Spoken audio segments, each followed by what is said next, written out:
올해 2022년에는요. 난이도가 높아질 것 같습니다. 이게 포인트가 돼요. 가장 높은 확률의 시나리오에 해당되는 자산들의 비중을 더 높여가는 전략. 안녕하십니까. 부의 시나리오의 저자 오건영입니다. 부의 시나리오가 이제 지난해에도 이제 굉장히 많은 사랑을 받았는데요. 여기 진심으로 감사드립니다. 기본적으로 부의 시나리오가 갖고 있는 기본 컨셉들, 거기에 대한 말씀을 좀 드리고, 지금 우리는 어디에 있는지, 2022 부의 시나리오, 그러니까 부의 시나리오 책에 대해서 조금 더 이제 지금 현재는 어떻게 변해왔는지, 그 얘기를, 그리고 우리는 지금 어디에 있는지, 그 얘기를 좀 전해드려 보고자 합니다. 먼저 들어가기 전에 이 부의 시나리오를 보면은 기본적으로 경제 환경이죠. 이 매크로에 대한 얘기를 좀 많이 담고 있습니다. 이제 이런 질문들을 좀 많이 해주세요. 이 매크로 경제, 그러니까 경제의 환경을 본다라는 게 과연 의미가 있겠느냐, 이제 이런 말씀들을 많이 해주세요. 금리나 환율이나 물가나 이런 게 우리가 투자를 할 때 굉장히 중요할까? 별로 의미를 못 느끼겠다. 물론 직접적으로 못 느끼실 수 있어요. 제가 첫 번째 이 포인트를 말씀드릴게요. 예를 들어서 축구 경기를 합니다. 축구 경기를 하는데 한국이랑 어디냐? 이제 이란이랑 축구 경기를 한다고 해볼게요. 그러면 한국하고 이란하고 축구 경기를 합니다. 제가 배팅을 한다고 해볼게요. 승무패. 그러면 제일 먼저 뭘 볼까요? 한국 팀의 라인업을 보겠죠. 이란 팀의 라인업을 볼 겁니다. 그러면서 어디가 더 센지, 이 팀들의 조직력이라든지 장점이라든지 선수 몇 명이 어디서 뛰고 있는지 이런 것들 다 볼 거예요. 그러면서 아, 한국이 더 잘할 것 같아. 이렇게 평가를 했다라고 가정을 하죠. 그러면 이거는 한국이 더 좋다라는 걸 가지고 기본적으로 팀에 대한 내용들을 분석을 한 겁니다. 자, 그래서 저는 한국이 이길 거라고 생각을 했는데 갑자기 이런 조언이 들어와요. 그거 모른다. 한국이 객관적인 전력은 앞서는데 문제가 하나 있다. 문제가 뭐냐라고 물어봤더니 이런 얘기를 합니다. 이거 이란 홈 경기다라고 얘기하는 거죠. 이란에 가서 뛰는 겁니다. 그럼 어떨까요? 이란이, 그러니까 뭐 어떤 이제 환경인지는 잘 모르겠지만 이란 선수들한테 조금 더 유리한 환경일 수는 있겠죠. 그러면 척박한 환경 속에서 뛴다라면 어떻게 될까요? 결과가 바뀔 수도 있겠죠. 그러면 이런 겁니다.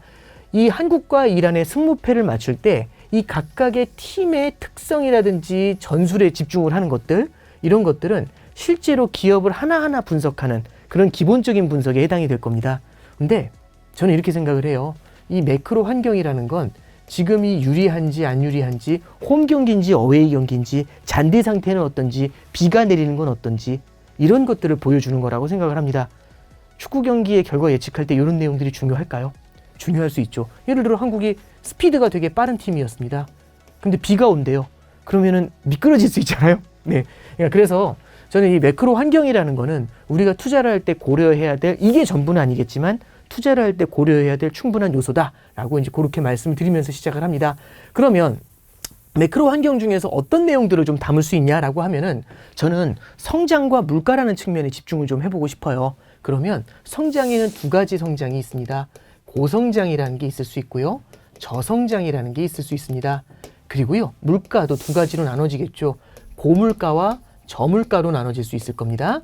그러면 딱 보면 느낌이 오시죠? 요거 갖고 이렇게 표를 만들어 봅니다. 표를 만들면 4개의 면이 펼쳐지죠. 고성장 고물가, 저성장 고물가, 고성장 저물가, 저성장 저물가, 4개의 국면이 나와요. 그러면 4개의 국면을 딱 펼쳐놨지 않습니까?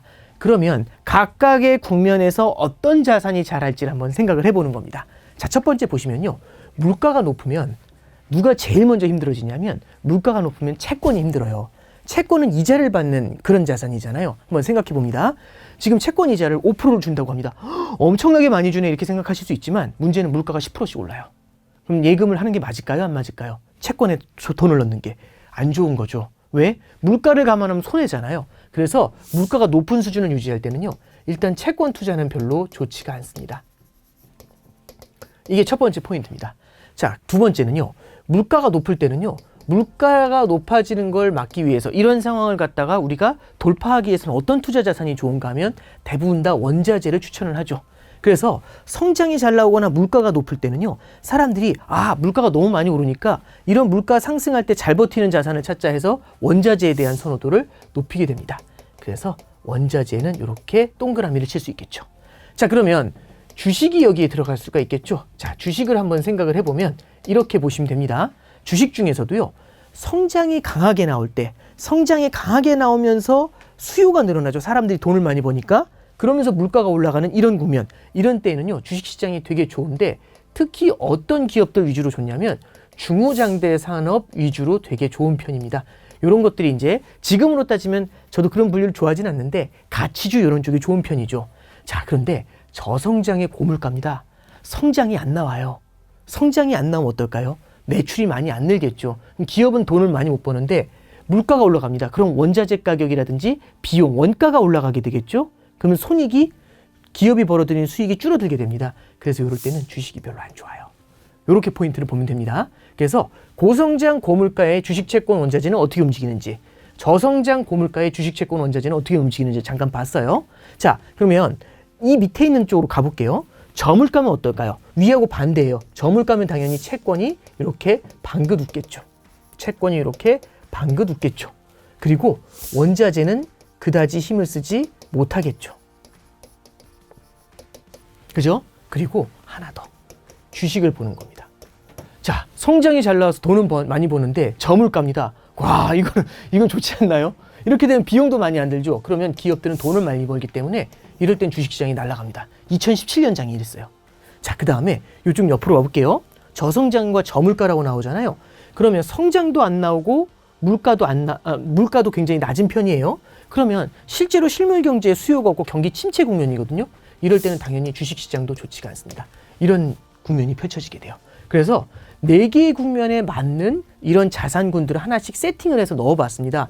근데 바로 이런 생각이 드실 거예요. 그러면 작년, 재작년에 어땠나? 저성장 저물가 국면이요. 글로벌 금융위기가 있었던 08년도 이후에 계속해서 이어져 왔었어요. 계속 저성장 저물가였거든요. 그래서 저성장 저물가면 이렇게 움직였어야 되는데 주식은 안 좋고 채권은 좋고 원자재는 안 좋고, 근데 보면 주식시장이 지난 10년 동안 나쁘지 않았거든요. 특히 미국 주식시장. 이건 어떻게 해석할 수 있냐? 이런 생각이 딱 드실 수가 있어요. 여기에 뭐가 들어오게 되냐면 여기에 각국의 중앙은행이 들어옵니다. 중앙은행이 들어와가지고 요 밑에서 뭘 하게 되냐면은 돈 풀기라는 걸 하게 되죠. 그리고 그 돈 풀기의 주역이 누구였냐면 미국의 중앙은행이죠. 전 여기다가 연준이라고 써보겠습니다. 연방준비제도인데 그냥 두 글자로 연준이라고 하겠습니다. 이름이 중요한 건 아니니까요. 미국 중앙은행입니다. 그러면 이쪽에서 돈을 막 풉니다. 돈을 막 풀면 어떨까요? 주식시장 쪽으로도 돈이 흘러 들어가게 되겠죠. 그러면 경기는 안 좋지만 돈의 힘으로 주가가 오릅니다. 이때는요, 성장이 별로 안 나오는 상태에서 돈이 많이 풀렸죠. 돈은 성장이 안 나오는 상태에서도 성장이 나오는 쪽으로 흘러가요. 이게 무슨 소리냐 하면은 성장이 별로 안 나와도 차별적으로 유독 성장을 하는 애들이 있죠.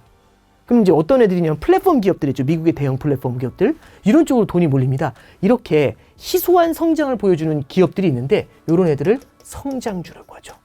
성장주 중심으로 주가가 올라갑니다. 그리고 돈이 많이 풀리니까 원자재 가격도 오르게 되죠.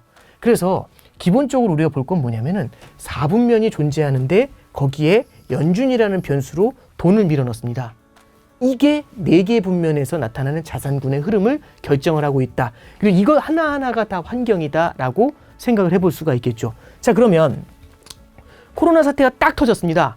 코로나 사태가 딱 터졌을 때는 어땠냐면은 일단 저성장 저물가 국면이죠. 디플레이션 압력도 높아지고 성장도 주저앉아 버렸습니다. 사람들이 물건을 못 사요. 물가가 막 떨어지죠. 원자재는 보시면 그때 국제유가가 마이너스까지 내려가요. 2020년도 4월입니다. 그렇게 주저앉는 모습이었어요. 요게 그때 당시 그림이었거든요. 그런데 여기서 이걸 보는 겁니다. 이 연준이 나서가지고 하는 행동은 뭐냐면 저성장 저물가에서 벗어나기 위한 행동이에요. 그래서 엄청난 돈을 뿌려가지고 고성장 고물가로 밀어 올리려고 하는 겁니다. 성장을 만들어내고 싶은 거예요. 이쪽으로 왁 하고 밀어 올리려는 겁니다. 근데 글로벌 금융위기 이후에는 지속적으로 저성장 저물가가 이어져 왔었거든요. 지속적으로 여기에서만 있었거든요. 글로벌 금융위기 이후에는. 그래서 여기서 돈을 웬만큼 많이 풀어도 올라가면 바로 내려오고 올라가면 바로 내려오고 이런 상황이 꽤 오랫동안 이어졌어요. 자, 하나만 정리합니다. 옛날에는요, 글로벌 금융위기 이후에 10년 동안에는 고물가라는 걸 보기가 힘들었어요.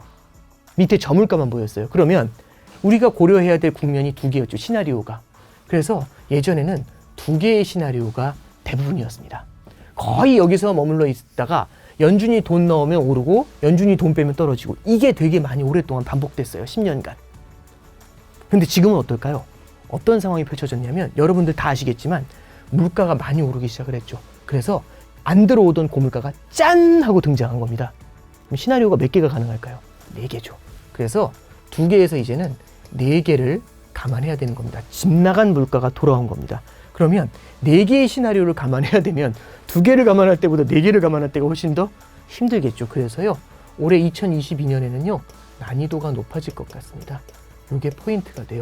그래서 실제로 보시면 코로나 사태 이후에 고성장 고물가, 저성장 고물가, 저성장 저물가, 요 국면 하나 빼고서는요, 고성장 저물가라는 다소 어려운 국면 빼고는 요 3개의 국면이 돌아가면서 나타났어요. 막 돌아가면서 한 주는 요거 했다가 한 주는 요쪽으로 갔다, 한 주는 요쪽으로 갔다, 얘네들이 막 왔다 갔다 했고, 혹시 기억나세요? 작년 말에, 지금도 그렇죠, 성장은 좀 둔화되는 것 같은데 물가가 올라가요 라고 해가지고 70년대 석유파동식에 스태그플레이션 우려가 나타나고 있어요 라고 얘기하는 게 요 저성장 고물가에 해당되는 겁니다. 그래서 지금은 어디쯤 있냐면 요쯤에 있는 것 같아요. 물가가 높은데 성장이 애매한 상황입니다. 요쯤에 우리는 존재하는 것 같아요. 그러면 어디에 투자하라는 얘기야? 제가 투자를 어디에 해야 된다 이런 말씀보다는 이렇게 조언을 드릴게요. 어떤 조언이냐면, 지금 어디에 있는가 보다 중요한 건 뭐냐면 앞으로 어디로 갈까가 중요한 거죠. 그래서 우리가 시나리오를 생각하는 거죠. 맞나요? 그러면 지금 어디에 있느냐가 중요한 게 아니라 이게 일로 갈지 일로 갈지 일로 갈지 모르는 거잖아요. 이걸 생각해 봐야 되는 거죠. 만약에 저성장 저물가로 다시 처박힐 것 같다, 이러면 어떤 생각이 들까요? 그럼 이쪽 자산들의 비중을 늘려야겠죠. 아니야, 스태그플레이션에 남아버릴 것 같아, 최악의 시나리오가 될 것 같아. 그럼 이쪽 자산의 비중을 높여놓는 거죠. 만약에 고성장 고물가의 시나리오가 강할 것 같아, 그러면은 이쪽 자산의 비중을 높여가는 겁니다. 그러면 적어도 각각에 대한 투자자분들 나름의 시나리오가 있겠죠. 매크로 환경에 대한. 그러면 내가 생각하는 가장 높은 확률의 시나리오에 해당되는 자산들의 비중을 더 높여가는 전략, 이런 것들이 우리가 다이나믹하게 자산 배분을 하는 그런 방법 중에 하나가 되겠죠. 그래서 주식 하나, 채권 하나 이렇게 가져가는 게 아니라 이런 다양한 자산들을 깔고 갈 수가 있습니다. 근데 다양한 자산들을 깔고 가면서 나는 그래도 지금은 어렵지만 결국에는 고성장 고물가로 갈 거야, 저는 중장기적으로 이렇게 갈 거라고 기대하고 있습니다.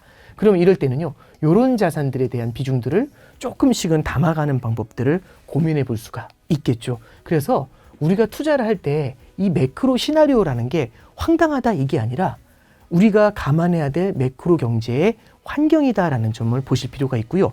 이 환경이 예전과 달리 2개에서 4개로 늘어났다는 것, 물가라는 놈 때문에요. 그래서 고물가가 들어오면서 4개로 늘어났다는 것, 이게 첫 번째 포인트가 되고요. 두 번째 포인트는 방금 말씀드렸던 것처럼 고물가의 경계에 서가지고요, 이런 거죠. 고성장 고물가, 저성장 고물가, 저성장 저물가의 시나리오가 왔다 갔다 하고 있죠. 그래서 여기서 우리가 한번 앞으로 어느 시나리오의 비중이 높은지를 개인 투자자별로 다 고민해 보실 필요가 있다, 이런 얘기를 해드렸고요. 자, 세 번째입니다. 물가가 오르잖아요. 돈을 마음대로 못 풉니다, 중앙은행들이. 그래서 이제는 긴축으로 접어들려고 하죠. 그럼 긴축으로 접어들면 어떤 일이 벌어지게 될까요? 요게 지워지겠죠. 그럼 저성장 저물가의 본색이 드러날 수가 있겠죠. 느낌이 오시나요? 그래서 이제는 중앙은행 없이 달려가는 저성장 저물가 국면하고도 고민을 해봐야 됩니다. 이게 지난해와 바뀌는 지금 현재 우리의 2022년 부의 시나리오의 핵심이 된다라고 보실 수가 있을 것 같습니다. 그래서 이렇게 간단하게 부의 시나리오에 대한 내용을 좀 말씀드렸어요. 각각의 시나리오에 해당되는 깊은 내용들은 책에 나와 있습니다. 그리고 이렇게 이제 이번 강의를 보시면서 2022년에만 이 부의 시나리오가 있는 건 아니겠죠. 2023, 2024 계속해서 이 부의 시나리오에서 이 시나리오의 국면들은 계속해서 바뀌어 나갈 겁니다. 그래서 우리의 포트폴리오는 무조건 저성장 저물가야, 아니면 저성장 고물가야 이렇게 바라보는 게 아니라 앞으로의 환경이 어떻게 바뀔지를 같이 보면서 그 환경에서 가장 유리한 자산이 뭘지, 이런 것들을 생각하면서 역동적으로 움직이는 그런 투자하는 마음들을 가져보면 어떨까, 그렇게 조언의 말씀을 드려봅니다. 제 강의는 여기서 마치겠습니다. 감사합니다.